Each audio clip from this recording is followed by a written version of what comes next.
Seigneur, ta parole est grande, elle demeure à jamais. Ta parole est infaillible, rien ne peut la supprimer. Bienvenue, chers téléspectateurs, bienvenue à tous ceux qui nous regardent de partout à un nouvel épisode de notre programme d'études quotidien Toute la Bible, dans laquelle nous présenterons une étude complète de tous les livres de la Bible, de la Genèse à l'Apocalypse. Nous étudions toujours l'évangile de Luc, nous sommes arrivés au chapitre 8. Préparez vos Bibles et suivez avec nous lors de l'étude. Si vous avez des questions que vous voudriez poser, envoyez-les nous et par la grâce de Dieu nous essayerons d'y répondre. Au début de l'épisode, je voudrais accueillir mon invité, le serviteur du Seigneur qui est avec nous au studio, Frère Youssef Riyad. Bienvenue, Merci Frère beaucoup, Youssef. Frère Riyad. Nous accueillons aussi nos invités, soyez les bienvenus. Frère Youssef, quels sont les thèmes principaux du chapitre 8 ?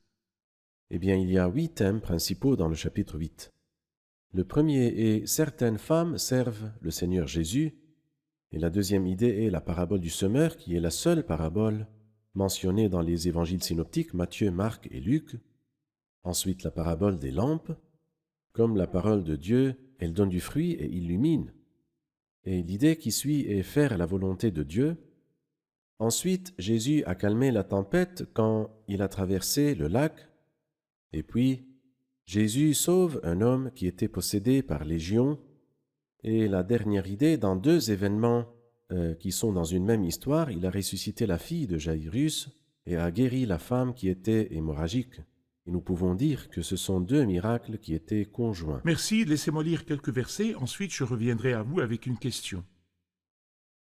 Ensuite Jésus alla de ville en ville et de village en village. Il prêchait et annonçait la bonne nouvelle du royaume de Dieu. Les 12 l'accompagnaient avec quelques femmes qui avaient été guéries d'esprits mauvais et de maladies.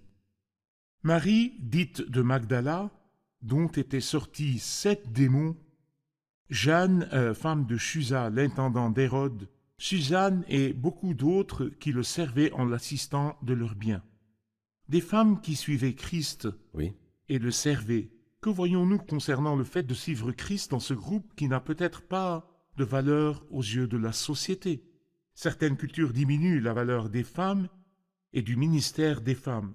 Mais que voyez-vous dans ces femmes qui ont suivi Christ et l'ont servi? Eh bien, ici, je vois 2 choses, 2 idées. La première idée est que le Christ était le premier à être miséricordieux envers ces femmes-là. Il nous dit ceci avec quelques femmes qui avaient été guéries d'esprits mauvais et de maladies. En fait, quand un esprit mauvais possède un homme, il le tourmente et l'humilie. Et ici, Marie de Magdala, par exemple, était possédée par 7 démons. Bien sûr, il l'a tourmentée. Et quand elle a été guérie, elle a beaucoup aimé le Seigneur Jésus, comme nous l'avons vu dans les histoires des 4 évangiles. Ces histoires se concentrent sur l'amour de Marie de Magdala pour le Christ. Alors c'est ça la première idée, c'est que le Christ nous sert, donc nous le servons. Le Christ nous aime, le Christ nous sauve, donc nous l'aimons et nous lui sommes fidèles. La deuxième idée est que nous lisons ici à propos de Jeanne, la femme de Chuza, l'intendant d'Hérode. Hérode était l'une des personnes les plus méchantes, tellement méchant que pour satisfaire une danseuse sans honneur, il a décapité le plus grand de ceux qui sont nés d'une femme. Et cet homme avait un intendant, et cet intendant s'appelait Chuza.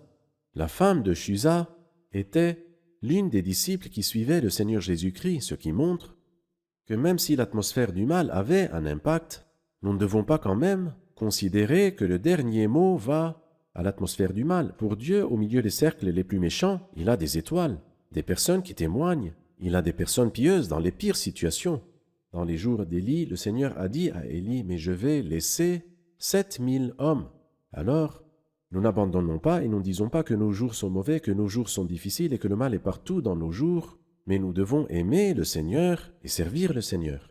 Donc, dans les jours de Christ, certains dans le cercle d'Hérode ont accepté Christ. C'est vrai. Et dans les jours de Paul, certains dans le service de César ont accepté C'est Christ. Et l'éternité enlèvera le voile ou déchirera le voile et montrera à des personnes qui viennent d'endroits que nous n'imaginerions pas, qui ont une relation avec Christ, de toute tribu et langue, et peuples et nations, et de partout qui se tiendront devant le trône. Ils ne sont pas seulement sauvés, Mais comme nous le lisons dans Acte 13, Manaën, qui avait été élevé avec Hérode le tétrarque, était un serviteur du Christ. Nous ne voyons pas seulement des personnes sauvées, mais il y a aussi des serviteurs du Christ là où nous ne nous attendons pas. Parlez-nous de l'évangélisation, frère Youssef. Le verset 1 parle de comment Christ marchait. Ensuite, Jésus alla de ville en ville et de village en village. Il prêchait et annonçait la bonne nouvelle du royaume de Dieu. Il n'était pas stagnant ou inactif. Il allait de ville en ville et de village en village.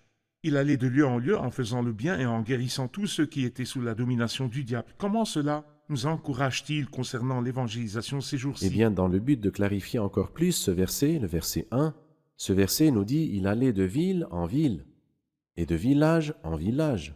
Ça veut dire, tout d'abord, il faisait cela à pied. Il n'avait aucun moyen de transport, même pas un âne. Il est entré à Jérusalem avant la croix sur un âne pour accomplir la prophétie. Mais à part cela, la Bible dit par exemple « Jésus fatigué du voyage » dans l'évangile de Jean 4, 6. Alors ici, le Christ se déplace de ville en ville et de village en village. Il n'a laissé aucune ville, il est passé par toutes les villes et il a proclamé la bonne nouvelle dans toute ville et tout village. Et je pense, comme vous l'avez dit, ceci est un modèle pour nous, car le Christ nous dit « Apprenez de moi ». Nous apprenons de lui l'humilité et la douceur, oui, mais nous apprenons aussi de lui le dévouement dans le service. Il alla de ville en ville et de village en village prêcher. Il allait toujours évangéliser. C'est pour vrai. cela que la parabole qui suit parle du semeur qui est sorti pour semer. Je voudrais votre commentaire sur cette parabole. Et les trois résultats quand les graines sont tombées, que ce soit sur le sol pierreux, parmi les ronces ou dans la bonne terre. Donnez-nous votre commentaire sur cette parabole. Les graines sont la parole de Dieu. Et la parole de Dieu est unique. Et il n'y a pas de mot qui pourrait sauver excepté la parole de Dieu. Alors quel est le problème? Le problème est dans les différents types de terre. Il y en a sûrement plusieurs. Et c'est pour cela que Jérémie a dit « Défrichez-vous un champ nouveau et ne semez pas parmi les ronces ». Nous avons besoin d'enlever les pierres, parce que les pierres entravent. Et nous devons aussi défricher la terre, pour qu'elle ne soit pas comme le chemin, où les oiseaux pourraient voler la parole. Et nous devons aussi enlever les ronces de cette terre. Ces procédures-là sont celles qui font qu'un homme porte du fruit et qu'un autre n'en porte pas. Alors donc, si le cœur est habitué à écouter et continue à s'endurcir, aujourd'hui, si vous entendez sa voix, n'endurcissez pas votre cœur lorsque j'entends et je ne réponds pas. Cela augmente la dureté de mon cœur. Et lorsqu'il existe un péché que j'aime bien, mais qui est caché, tout comme Hérode quand il avait la méchante Hérodiade, il n'était pas prêt à se débarrasser d'elle. Ce péché a arrêté la croissance des fruits, bien qu'il ait entendu le plus grand prédicateur de sa génération, Jean-Baptiste. Ensuite, les ronces, que le Seigneur a définies et expliquées ici, les préoccupations, les richesses et les différents plaisirs de la vie. Alors toutes ces choses peuvent étouffer la parole, et c'est pour cela que nous devons bien préparer nos cœurs afin de recevoir la parole de Dieu et donner du fruit patiemment. Merci, frère Youssef. Nous ferons une pause, puis nous reviendrons pour une question.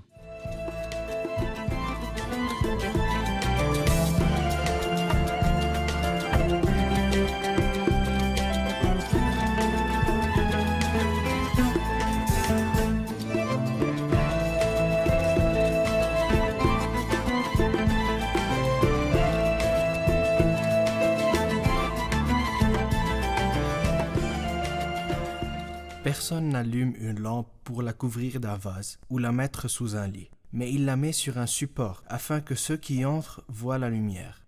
Frère Youssef, je voudrais savoir, que veut dire le Seigneur par une lampe et que représentent le lit et le support aussi?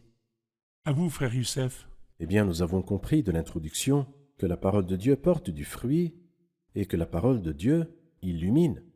Et ici, il dit, il est vrai que la parole de Dieu illumine, mais il faut aussi faire attention à deux choses. Quelles sont ces deux choses? La couvrir d'un sceau ou bien la mettre sous le lit. Et le sceau est la chair. Chacun de vous garde son corps dans la consécration et la dignité. Alors le sceau, c'est le corps. Donc si je me préoccupe trop de la chair et de l'accomplissement des désirs de la chair et du plaisir de la chair, me préoccuper trop de ma chair, tout cela entrave la manifestation de la lumière dans ma vie. Et le lit représente la paresse. Il y a des personnes qui ne sont pas prêtes à souffrir. Elles choisissent de rester au lit. Alors donc ce lit-là est capable d'empêcher la lumière de paraître. Mais lorsque nous observons quelqu'un comme l'apôtre Paul, nous voyons que ni sa vie ni son corps n'étaient précieux pour lui. Donc il était assez libre d'aller d'un endroit à un autre pour amener la lumière. Et il a illuminé les ténèbres de l'ignorance. Et il a dit aux croyants à Philippe, c'est comme des flambeaux dans le monde que vous brillez parmi eux. Exactement. Et il les a avertis en disant, faites donc bien attention à la manière dont vous écoutez, car on donnera à celui qui a, mais à celui qui n'a pas, on enlèvera même ce qu'il croit avoir. C'est De vrai. quoi parle cet avertissement-là? Eh bien, il dit que quiconque apprécie la parole de Dieu en obtiendra encore plus. Mais quiconque méprise la parole de Dieu, c'est celui qui n'a pas, c'est-à-dire celui qui ne s'en préoccupe pas, en d'autres termes. Ces choses-là n'ont aucune valeur pour lui. Même ce qu'il croit avoir lui sera enlevé, et je pense que ceci s'applique parfaitement sur énormément de chrétiens nominaux. Alors faisons attention, si vous avez de la lumière, ne méprisez pas la lumière que vous avez, autrement elle vous sera prise. Merci. Versets 19 à 21. Qui sont les proches de Christ spirituellement? Je veux dire, sa famille était là, mais le Seigneur a parlé d'une relation beaucoup plus proche que celle-ci. Nous lisons dans le verset 21, « Mais il répondit, ma mère et mes frères, ce sont ceux qui écoutent la parole de Dieu et la mettent en pratique. » Vous remarquerez qu'il n'a pas mentionné père, parce que le Christ n'a qu'un seul père, et nous aussi, nous avons un seul père, comme il nous l'a dit dans Matthieu 23 à 9, « N'appelez personne sur la terre votre père, car un seul est votre père, c'est celui qui est au ciel, et vous êtes tous frères. » Merci. Les versets 22 à 25 sont le miracle de quand il a calmé la tempête. Je voudrais savoir ce qui est arrivé dans ce miracle. Comment l'autorité de Christ et la faiblesse des disciples sont apparues. Je vois dans le Christ l'homme qui est parfait, et je vois aussi en lui sa divinité. Et l'homme qui est parfait, eh bien, il dormait dans une paix complète et confiante. Comme le dit le psaume 4 au verset 8, « Je me couche et Je aussitôt m'endors en paix. je m'endors en paix. » Donc il était totalement en sécurité. « Garde-moi, mon Dieu, car je cherche refuge en toi. » Et c'est pourquoi il dit dans Luc 8 au verset 23, « Pendant qu'il naviguait, Jésus s'endormit. » Celui qui s'est endormi ici, c'est l'homme, bien sûr, car la divinité ne dort pas et ne somnole pas. Mais dans le verset suivant, il nous dit, dans le verset 24, il se réveilla. Il dit, il se réveilla et menaça le vent et les flots. Oui. Y a-t-il un homme qui pourrait parler au vent en lui disant, silence, tais-toi? Eh bien non, pas aucun homme. Qui a l'autorité sur les vents? Qui a rassemblé le vent dans le creux de ses mains? La réponse est un seul, et c'est Dieu. Le vent souffle là où il veut, mais le Christ a l'autorité sur les vents, comme nous le voyons ici, et aussi sur les démons, comme nous le verrons dans le miracle suivant. Alors le Christ est Dieu qui est apparu dans la chair. Merci. La partie suivante, à partir du verset 26, je lirai quelques versets et je vous poserai ensuite une question. Allez-y. Ils abordèrent dans le pays de Gadarénéens, qui est vis-à-vis de la Galilée. Lorsque Jésus fut descendu à terre, un homme de la ville vint à sa rencontre. Il avait des démons depuis assez longtemps. Il ne portait pas de vêtements et n'habitait pas dans une maison, mais dans les tombeaux. Quand il vit Jésus, il poussa un cri, se jeta à ses pieds et dit d'une voix forte, « Que me veux-tu, Jésus, fils du Dieu Très-Haut? Je t'en supplie, ne me tourmente pas. » Jésus ordonnait en effet à l'esprit impur de sortir de cet homme, car il s'était emparé de lui depuis longtemps. On attachait le démoniaque avec des chaînes et on lui mettait les fers aux pieds pour le garder, mais il rompait les liens et il était entraîné par le démon dans les endroits déserts. Jésus lui demanda, « Quel est ton nom ?» « Légion, répondit-il, car de nombreux démons étaient entrés en lui. Il suppliait Jésus de ne pas leur ordonner d'aller dans l'abîme. Il y avait là, sur la montagne, un grand troupeau de porcs en train de chercher à manger. Les démons supplièrent Jésus de leur permettre d'entrer dans ces porcs. Il le leur permit. Les démons sortirent de cet homme, entrèrent dans les porcs, et le troupeau se précipita du haut de la falaise dans le lac et se noya. Quand les gardiens du troupeau virent ce qui était arrivé, ils s'enfuirent et rapportèrent la nouvelle dans la ville et dans les campagnes. Les gens allèrent voir ce qui était arrivé. Ils vinrent vers Jésus et trouvèrent assis à ses pieds l'homme dont les démons étaient sortis. Il était habillé et, dans son bon sens, ils furent saisis de frayeur. Ceux qui avaient été témoins de la scène leur racontèrent comment le démoniaque avait été guéri. Alors tous les habitants du pays des Gadaréniens demandèrent à Jésus de s'en aller de chez eux. car ils étaient saisis d'une grande crainte. Jésus monta dans la barque pour repartir. L'homme dont les démons étaient sortis le priait de le laisser rester avec lui. Mais Jésus le renvoya en disant « Retourne dans ta maison et raconte tout ce que Dieu a fait pour toi. » Il s'en alla et proclama dans toute la ville tout ce que Jésus avait fait pour lui.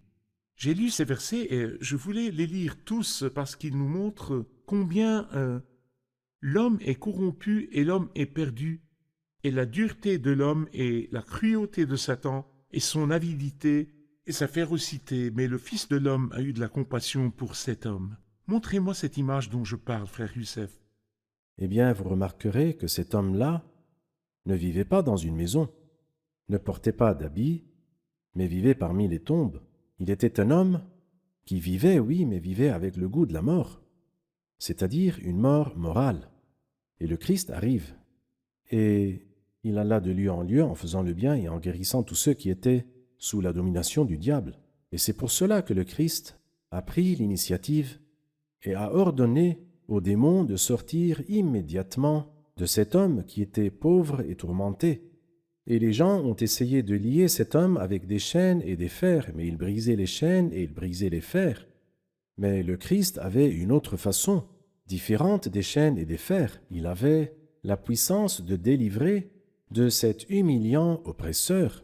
Et en effet, par un seul mot, l'homme est devenu, comme nous le lisons dans le verset 35, il était vêtu après avoir été nu, et dans son bon sens, après avoir été fou. Et il était assis aux pieds de Jésus.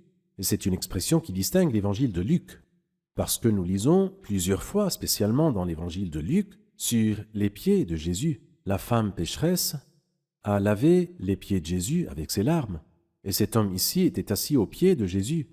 Et lorsque nous arrivons à Marie, elle était assise aux pieds de Jésus et écoutait son enseignement. Mais pourquoi les pieds de Jésus ont-ils une importance assez spéciale dans l'évangile de Luc? Parce qu'il est le berger qui est parti à la recherche des moutons. Il cherchait les brebis perdues jusqu'à les trouver. Il a marché avec les 2 disciples d'Emmaüs jusqu'à les avoir restaurés. Il a marché sur ses pieds pour nous trouver. Et c'est pour cela que les pieds du Christ sont immensurablement précieux pour le cœur des croyants. Et c'est pour cela que cet homme-là était assis aux pieds de Jésus. Merci, nous ferons une pause, puis nous reviendrons pour une question.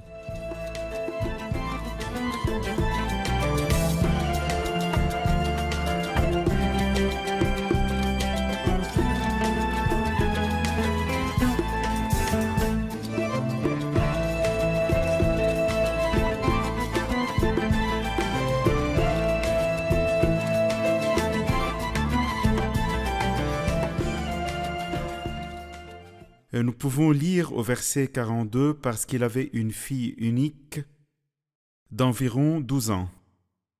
Si nous lisons le verset 43, il dit « Or, il y avait une femme qui souffrait d'hémorragie depuis 12 ans. » Pourquoi la parole mentionne-t-elle que la fille unique avait 12 ans et que la femme souffrait d'hémorragie depuis 12 ans?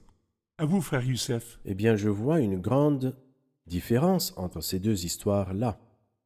La fille remplissait la maison de son père de joie. Elle avait 12 ans et elle était une fille unique. Bien sûr, ces 12 ans étaient remplis de joie. Une fille qui est précieuse au cœur de son père, naturellement. Mais le moment est venu, la mort est venue, et a volé cette belle fleur de sa famille, de ses parents, des bras de son père et de sa mère. Mais au contraire de cette histoire, cette femme hémorragique a souffert pendant 12 ans. Et le moment était venu pour elle d'arrêter ses souffrances pour toujours. C'est du côté apparent, mais en fait, la parole de Dieu, puisqu'elle est la parole de Dieu, a une dimension encore plus profonde. Allez-y. Alors donc, nous voyons dans cette femme-là, qui avait des hémorragies, une image des non-juifs. Ces non-juifs qui étaient considérés impurs depuis que la loi a été donnée. Très bien. C'est-à-dire la première fois que la fille de Jaïrus est apparue, et elle représente la nation d'Israël. Dès que cette fille est apparue, les non-juifs ont été considérés comme impurs. La même loi qui a dit d'Israël qu'ils sont le peuple de Dieu a dit des non-juifs qu'ils étaient, aux yeux du peuple de Dieu, ils étaient comme Et des chiens ici, impurs. l'hémorragie de sang est considérée comme impure d'après la Impure. loi. Très bien. Alors donc, dès que la fille de Jaïrus est née, la femme est entrée dans cette impureté rituelle et a été considérée comme impure. Et le Seigneur, purifiera la femme impure et ressuscitera la fille. Mais qui d'abord? Eh bien, il a d'abord purifié la femme impure, cette femme qui était l'image Les non-juifs d'abord. que le salut de Dieu a été d'abord offert aux non-juifs avant d'aller à la nation d'Israël. La nation d'Israël recevra le salut dans l'avenir, mais aujourd'hui, toute personne qui fera appel au nom du Seigneur sera sauvée. Et c'est pourquoi, comme si le Seigneur, quand il a dit « qui m'a touché », c'est comme s'il voulait dire à la femme « pourquoi tu m'as touché ?» Ce toucher est spécialement pour le peuple de la terre. Mais toi, tu as la foi, et c'est pour cela qu'il lui a dit « ta foi t'a sauvé », et ce n'est pas le toucher. Ce toucher-là est pour les personnes sur la terre avec qui je traite, qui répondent à travers le toucher. Quant à toi, la parole elle-même est suffisante. Exactement. Mais quand il parle de la résurrection de la fille de Jaïrus, vous nous avez dit plutôt que le Seigneur a ressuscité 3 personnes mentionnées dans les 4 évangiles. Dites-moi de nouveau, qui sont-elles et qu'apprenons-nous d'elles? Eh bien, remarquez que les 3 personnes que Jésus a ressuscitées, tous les 3 étaient uniques. Le fils de la veuve de Naïn, dans le chapitre 7, était son fils unique. Et la fille ici, dans le chapitre 8, est la fille unique de son père. Et Lazare, dans l'évangile de Jean, chapitre 11, était le frère unique. Et cette image montre que nous n'avons qu'une seule âme, et si vous la perdez pour toujours. Mais remercions Dieu, parce qu'il ressuscite la fille unique, et le fils unique, et le frère unique. 3 ressuscités dans le Nouveau Testament. Et qu'en est-il de l'Ancien? 3 aussi ont été ressuscités. Qui sont ces 3 personnes dans l'Ancien Testament? Le premier, le fils de la veuve de Sarepta, ressuscité par Élie, et le deuxième, le fils de la Sunamite, ressuscité par Élisée, et le troisième est ressuscité quand il a touché les os d'Élisée, comme nous le lisons dans le 2e livre des Rois. Alors 3 personnes ont été ressuscitées dans l'Ancien Testament, et le chiffre 3 dans l'Ancien Testament comme dans le Nouveau représente la résurrection. La première fois où nous lisons à propos du chiffre 3, c'est dans Genèse 1. Le 3e jour, la terre est apparue, et les fruits sont apparus, et les fruits représentent la résurrection. Plus loin, nous lisons à propos du bâton d'Aaron qui a germé. Et c'est arrivé le 3e jour. Quand nous lisons par exemple à propos d'Isaac qui a été mis sur l'autel et a été racheté de la mort comme une image, c'était le 3e jour. Quand nous lisons à propos d'Ézéchias qui est tombé malade et qui était près de la mort et monté à la demeure du Seigneur le 3e jour. Le 3e jour. Et à propos de Jonas, de même que Jonas fut 3 jours et 3 nuits dans le ventre d'un grand poisson. Donc le chiffre 3 dans l'Ancien Testament et dans le Nouveau Testament est le chiffre de la résurrection. Et cela nous montre que la Bible sainte n'est pas juste des mots. La Bible sainte est le livre de Dieu, la parole de Dieu. Et celui qui organise les corps célestes d'une façon extrêmement merveilleuse, et bien sûr la parole de Dieu nous montre cette pensée extrêmement organisée, extrêmement ordonnée. La parole de Dieu est si merveilleuse.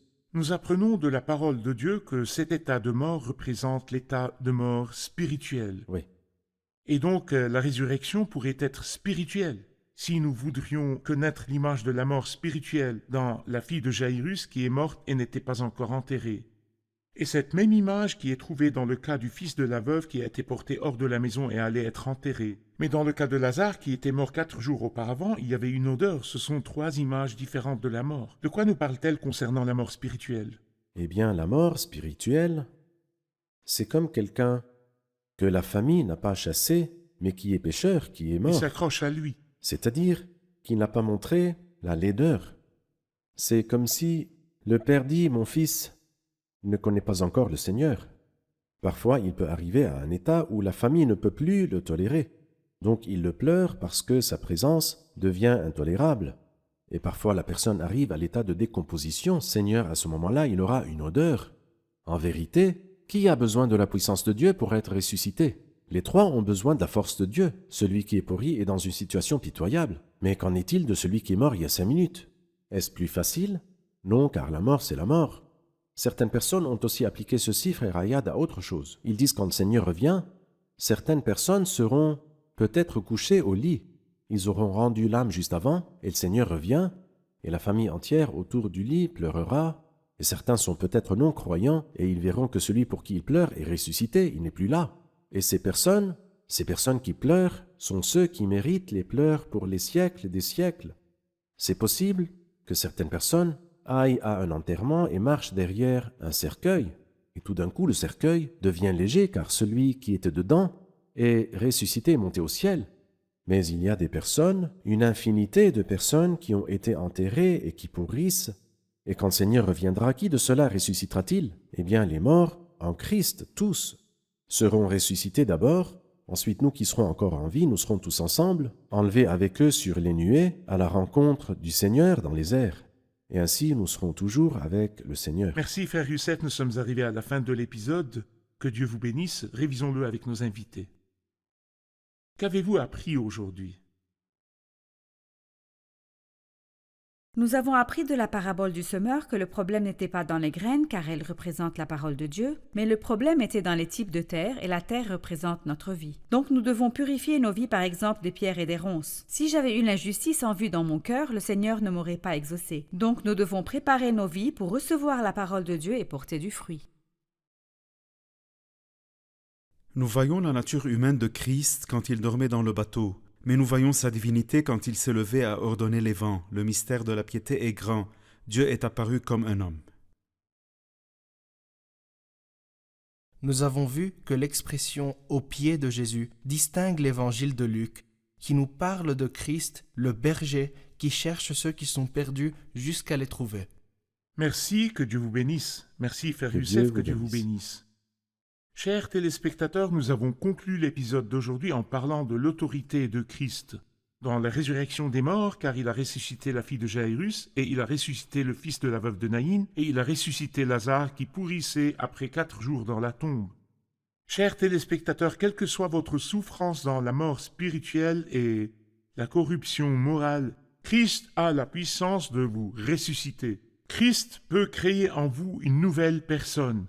C'est ce qu'il a fait avec Lazare. Christ a créé un nouveau corps avant de lui rendre son esprit. Oui, Christ peut faire de vous une nouvelle personne et vous faire naître de nouveau. Vous recevrez la vie de Dieu et deviendrez une nouvelle création en Christ, et vivrez chaque jour. Quiconque est en Christ est une nouvelle création. Seulement si vous venez avec vos péchés, vos fautes et vos transgressions, et quand vous êtes perdus, venez avec toutes choses à Christ et croyez que Christ a la capacité et le pouvoir de faire de vous une nouvelle personne. Nous nous reverrons dans le prochain épisode. Que le Seigneur soit avec vous.